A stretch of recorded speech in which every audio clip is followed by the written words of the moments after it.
Today, we're going to study the parts of qualitative research, particularly phenomenology. In our chapter 1, we have the background of the study from general to specific.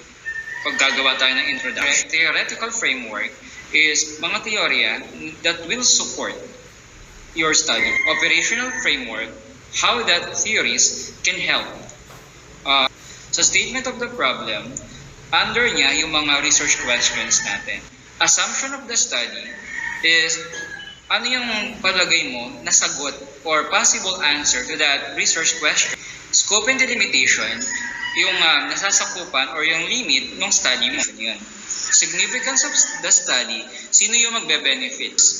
Definition of terms, ito yung mga keywords nagbibigay halaga doon sa study mo. Review of related literature. Synthesis of review of related literature naman, isa-summarize mo siya. Okay? Sa gaps bridge naman, ano yung pupunan o ano pa yung hindi napapag-aralan sa research na kung saan i-relate mo naman yung study mo. Research design, anong ginamit mo? Sa atin, sa qualitative research, we have the phenomenology.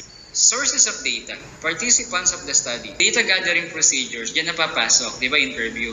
Paano ka mag-interview? After ng interview, sinulat mo yung sinabi nila, tinranslate mo sa English, ano ang next na gagawin? Kukunin mo yung mga significant answers. Kukunin natin yung themes. Iko-code natin. Lalagay natin sa table. Sa chapter 4, makikita yun. After nun, anong next? Essence. Okay? Treatment and analysis of data. O, ayun na yun. Nandyan na yung bracketing, nandyan na yung horizontalization para makakome up ka doon sa code, sa themes. Ethical consideration, guys, mahalaga to. Kasi researcher ka, academic paper ito, meron tayong mga rules, policies, and regulations sa pag-research, di ba? Confidentiality. Nandyan yung you should acknowledge the owners, yung security rin ng participant at ninyo bilang researchers. Chapter 4, results and discussions. Sa qualitative, lalagay natin hindi findings. It's more on significant statements. Okay, table 1. Di ba nag-interview ka? Ano yung mga mahalagang sinabi nila na nagkakapare-pareho sila? Kasi 5 yun eh. Pinakamababa sa phenomenology is 5. Okay? Sa table 2 naman, team clusters. After may significant statement, ano ngayon nabubuong themes, essence, or ideas sa mga sinabi nila?